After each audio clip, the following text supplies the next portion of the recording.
Hello friends, स्वागत है आप सभी का आपके अपने चैनल आशीष प्रताप आरवीएल में। ये पर्यावरण, सामाजिक अध्ययन और उसके साथ साथ सामान्य ज्ञान की टेस्ट सीरीज़ है।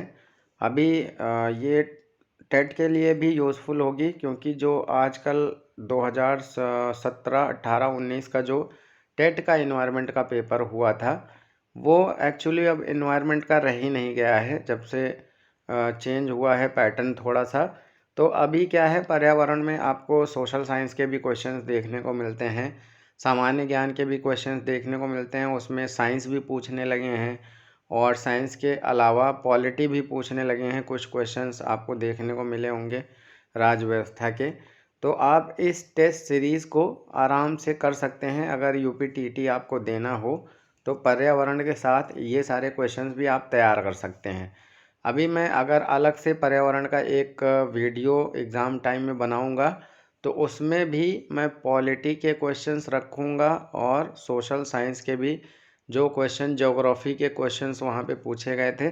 तो सारे सब्जेक्ट का जो समरी होगा, थोड़ा सा अच्छे अच्छे क्वेश्चंस वो उसमें इंक्लूड करूँगा। तो आप यहाँ से अगर टेस्ट तैयार करते रहेंगे तो आपके लिए वहाँ ज़्यादा बेहतर होगा। आइए शुरू करते हैं। पहला क्वेश्चन है, विश्व पृथ्वी दिवस कब मनाया जाता है? आपको ये बताना है। अगला है, पारिस्थितिकी तंत्र का जनक किसको माना जाता है? फिर नेक्स्ट है, भारत में पारिस्थितिकी असंतुलन का प्रमुख कारण क्या है? नेक्स्ट है, मरुस्थल में उगने वाले पौधों को क्या कहते हैं? भारत में वन्य जीव संरक्षण अधिनियम कब लागू किया गया था? फिर नेक्स्ट है, भारत में वन संरक्षण अधिनियम कब लागू किया गया था? और अगला है, भारत में पर्यावरण संरक्षण अधिनियम कब लागू किया गया था? तो ये तीन ही मोस्ट इम्पॉर्टेंट हैं पर्यावरण से संबंधित जो भी अधिनियम हैं। इनको आपको तीनों एक साथ तैयार करने हैं, क्योंकि ऐसे इसी वजह से मैंने एक साथ रखा ही है कि आप इसको एक साथ तैयार करिए। बार बार अलग अलग पढ़ने से कन्फ्यूज़न होता है, क्योंकि एक ही तरह के लगते हैं। यहाँ पे वन्य जीव संरक्षण है, यहाँ पे वन संरक्षण है और यहाँ पर्यावरण संरक्षण है। फिर अगला है, वेटलैंड या आर्द्रभूमि दिवस कब मनाया जाता है? ये आपको बताना है। नेक्स्ट है, ग्रीन हाउस गैसों की संकल्पना किसने दी थी? इनका नाम आपको बताना है। अगला है, वायुमंडल में उपस्थित ओजोन द्वारा सूर्य से आने वाली कौन सी किरणों को अवशोषित किया जाता है? अब नेक्स्ट है, भारत का प्रथम राष्ट्रीय उद्यान कौन सा है? आपको पता होगा, येलोस्टोन नेशनल पार्क कहाँ पर स्थित है? अम्ल वर्षा का कारण मुख्यतः कौन सी गैसें हैं? उन गैसों के नाम आपको बताने हैं। मोटर कार एवं सिगरेट से निकलने वाली गैस कौन सी होती है? ग्रीन मफलर का संबंध किस प्रदूषण से है? वो आपको बताना है।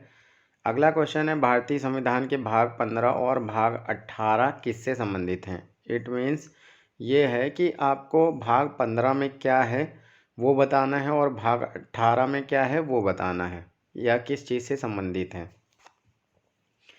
नेक्स्ट है, भारतीय संविधान में राज्यसभा में स्थानों का आवंटन किस अनुसूची में है? ये आपको बताना है।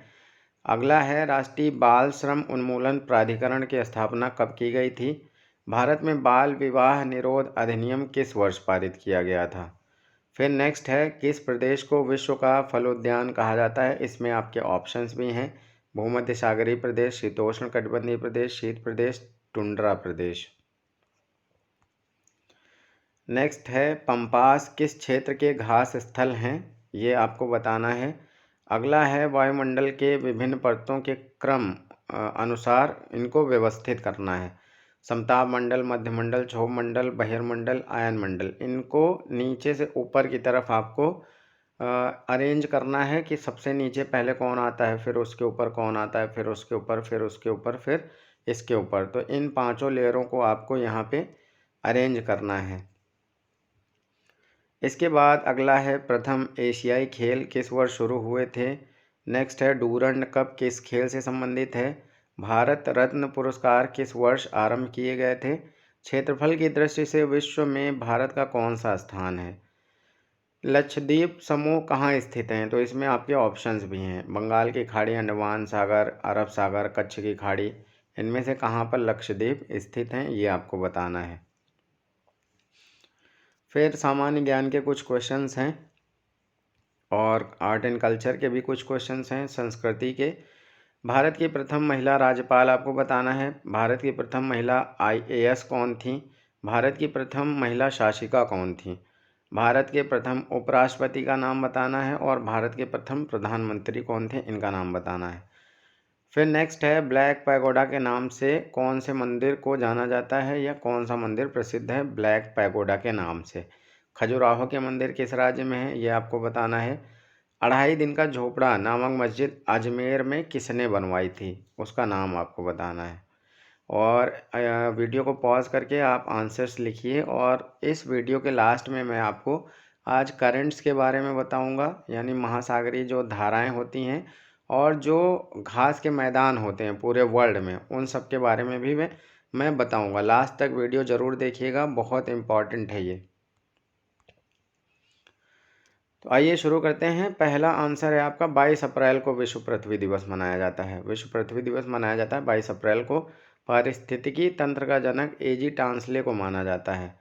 भारत में पारिस्थितिकी असंतुलन का प्रमुख कारण वनोन्मूलन होता है।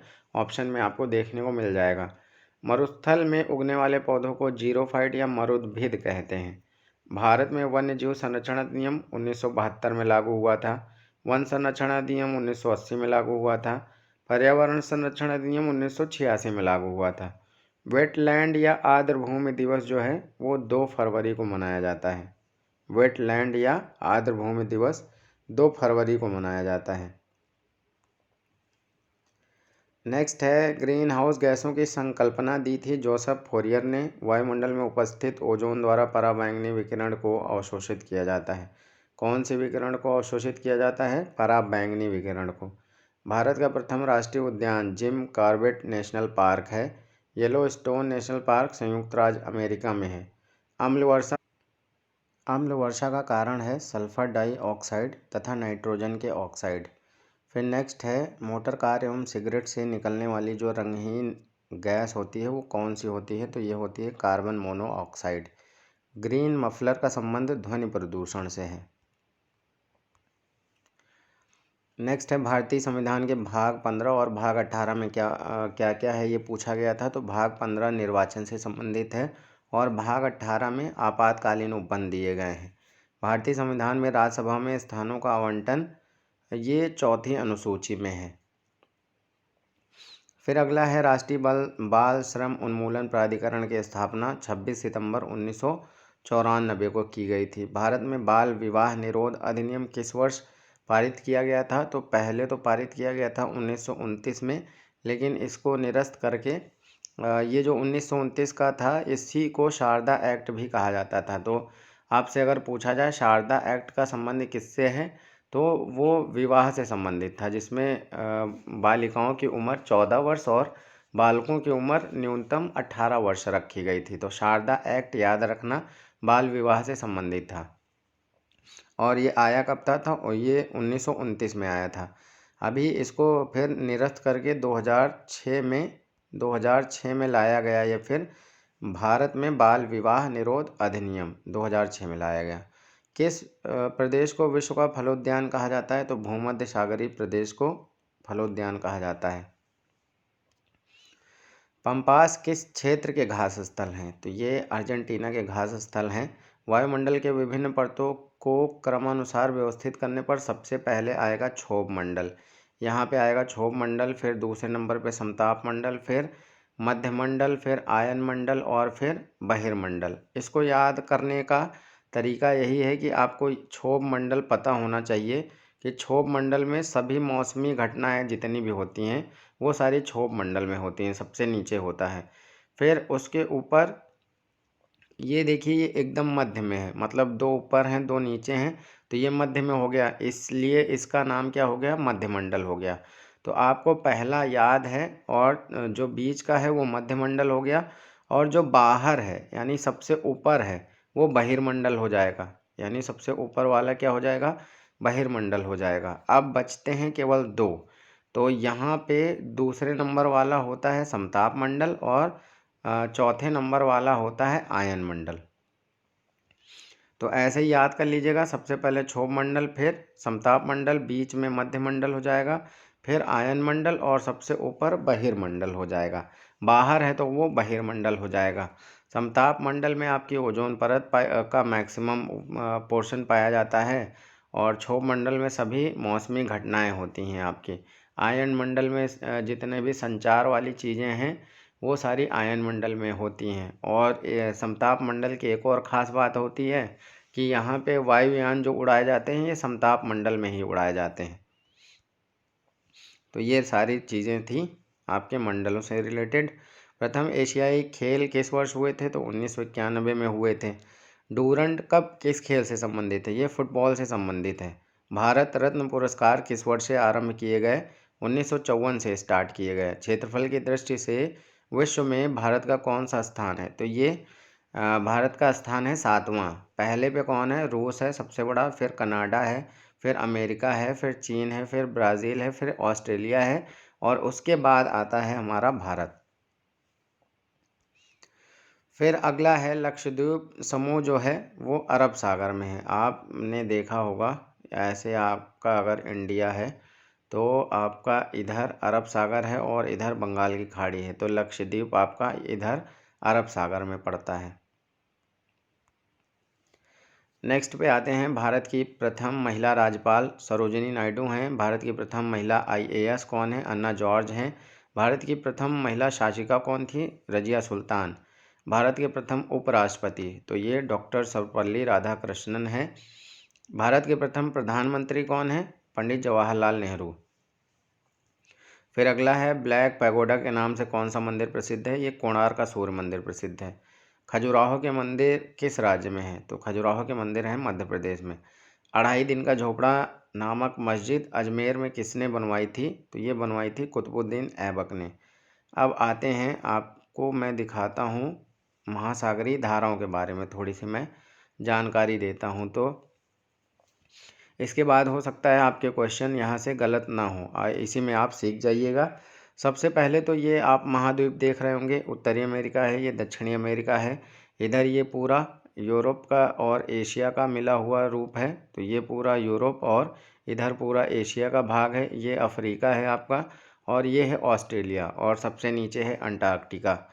ठीक है, तो ये हो गए आपके महाद्वीप। अब महाद्वीपों के बाद हमें महासागरों के बारे में जानकारी होनी चाहिए, तो ये है आपका पैसिफिक ओशन यानी प्रशांत महासागर। ये इधर से, क्योंकि पृथ्वी गोल है तो ये इधर से इसी में जुड़ता है, ये भी प्रशांत महासागर ही है। ये पीछे से इधर से जाएंगे ऐसे, तो ये पीछे साइड से इसी से जुड़ा हुआ है। तो ये आप ध्यान रखिएगा कि इधर भी प्रशांत महासागर है, इधर भी प्रशांत महासागर है। पृथ्वी गोल है तो इसलिए ये दोनों तरफ से पीछे से जुड़ा हुआ है। तो ये मत सोचिएगा कि आधा प्रशांत महासागर इस साइड है आधा उस साइड, कैसे है। अब ये जो बीच वाला है, अंग्रेजी के एस की आकृति वाला, ये अटलांटिक ओशन है यानी अटलांटिक महासागर है। ठीक है, और यहाँ पे आपका हिंद महासागर है, जो भारत से जुड़ा हुआ है वो आपका हिंद महासागर है। तो ये 3 आपके मेन महासागर हैं। इन्हीं में आपकी जो महासागरीय धाराएं हैं वो बहती रहती हैं। इनमें से 2 चीज़ें होती हैं, एक तो वार्म करंट होती है, दूसरी कोल्ड करंट होती है। यानी कुछ जलधाराएं होती हैं वो गर्म होती हैं और कुछ जलधाराएं होती हैं वो ठंडी होती हैं। अब उनके बहुत सारे रीज़न्स हैं क्यों गर्म होती हैं क्यों ठंडी होती हैं, वहाँ की परिस्थितियाँ, वहाँ के मौसम के हिसाब से बहुत सारी सिचुएशंस कंडीशंस हैं। वो डिटेल का मुद्दा है तो उतना आपको जानने की ज़रूरत अभी फ़िलहाल नहीं है, कभी मौका मिलेगा तो डिटेल में मैं बता दूंगा। तो यहाँ पे आप केवल इतना याद रखिए कि कौन सी जलधारा गर्म है और कौन सी ठंडी है। तो जैसे यहाँ पे आप अलास्का देख रहे होंगे, ये अलास्का की धारा गर्म जलधारा है और यहीं से आ रही है कैलिफोर्निया की धारा, ये ठंडी है। इधर से पेरू की जलधारा जा रही है, ये भी ठंडी है। तो यहाँ पे 3 धाराओं के नाम आपने पढ़े, अलास्का, कैलिफोर्निया और पेरू। पेरू और कैलिफोर्निया जो हैं ये ठंडी जलधाराएं हैं और इनका आपको महासागर भी याद रखना है। ये पैसिफिक ओशन में है यानी प्रशांत महासागर में है। कौन कौन सी? कैलिफोर्निया और पेरू। यहाँ पे पेरू देश है, चिली और पेरू इस वजह से इसका नाम ही पेरू हो गया है, और इधर इसी तरह से कैलिफोर्निया शहर होगा, इस वजह से उसके नाम पर ये भी ऐसे हो गया है। तो 3 चीज़ें आपको याद रखनी है। पहली गर्म है कि ठंडी है, दूसरा चीज़ कि वो किस महासागर में बहती है, और थर्ड चीज़ ये कि वो किस महाद्वीप के किनारे से बहती है। जैसे कैलिफोर्निया वाली धारा है, ये उत्तरी अमेरिका में है, और पेरू वाली जो है दक्षिणी अमेरिका के पास से निकलती है। अब आते हैं अटलांटिक ओशन में। तो अटलांटिक ओशन में जलधाराएं, इधर गल्फ़ स्ट्रीम है, गल्फ़ स्ट्रीम आपकी गर्म जलधारा है, और ब्राज़ील की जो धारा है ये गर्म जलधारा है। उसके बाद इधर आएंगे तो इधर कनारी की धारा है, और ये बेंगुएला की धारा है। बेंगुएला और कनारी ये ठंडी जलधाराएं हैं। और ऊपर जाएंगे तो ये नॉर्वेजियन करंट है, ये गर्म जलधारा है, और इसी जलधारा की वजह से इधर नॉर्वे वगैरह में जहाज़ जो पानी के होते हैं वो चल पाते हैं। इधर से जब गर्म जलधारा जाती है तो वहाँ पे जो जमा हुआ जल होता है उसको थोड़ा सा पिघला देती है, और कह सकते हैं पोर्ट वगैरह के लिए बहुत यूज़फुल है नॉर्वेजियन करंट, यानी नॉर्वे की जलधारा। और इधर से ये पूरा ग्रीनलैंड का ग्लेशियर ही है, तो यहाँ से एक ठंडी जलधारा देख रहे होंगे आप, ठंडी जलधारा देख रहे होंगे, ये ग्रीनलैंड की जलधारा है जो कि ठंडी जलधारा है। ठीक है, अब हिंद महासागर में आएंगे तो ये एक अगुलहास की जलधारा है, और ये मोजाम्बिक की जलधारा है। ये इधर से मोजाम्बिक है और इधर से अगुलहास, और दोनों जो हैं गर्म जलधाराएं हैं। और यहाँ पे वेस्ट ऑस्ट्रेलियन करंट है। ठीक है, वेस्ट ऑस्ट्रेलियन करंट भी ठंडी जलधारा है आपकी। यहाँ पे आपको 2 करंट याद रखनी है प्रशांत महासागर में। एक ये क्यूरोशियो है और ओयोशियो है। ये दोनों जो हैं, क्यूरोशियो गर्म जलधारा है, और ओयाशियो जो है वो ठंडी जलधारा है। ये जापान के आसपास से बहती हैं, और ये भी प्रशांत महासागर में बहती हैं दोनों ही। क्यूरोशियो नीचे से जा रही है, ओयाशियो ऊपर से आ रही है। और नीचे आपकी ईस्ट ऑस्ट्रेलियन करंट है जो कि गर्म जलधारा है। ठीक है, जो ऑस्ट्रेलिया के ईस्ट में है, इस वजह से ईस्ट ऑस्ट्रेलियन करंट इसको बोला जाता है। तो ये एक गर्म जलधारा है। तो ये आपकी मेन सारी जलधाराएं थीं। इतनी जलधाराएं आपको याद रखनी है। गर्म है या ठंडी है ये याद रखना है, किस महासागर में बहती है ये याद रखना है, और अगर पूछा जाए कि महाद्वीप के पूरब में है या पश्चिम में है तो ये भी आपको ध्यान में रहना चाहिए। जैसे ये आपका एक महाद्वीप है दक्षिणी अमेरिका, तो इसका पूरब इधर होगा और पश्चिम इधर होगा, इधर होगा ये पूरब और इधर होगा पश्चिम, तो ये याद रखना।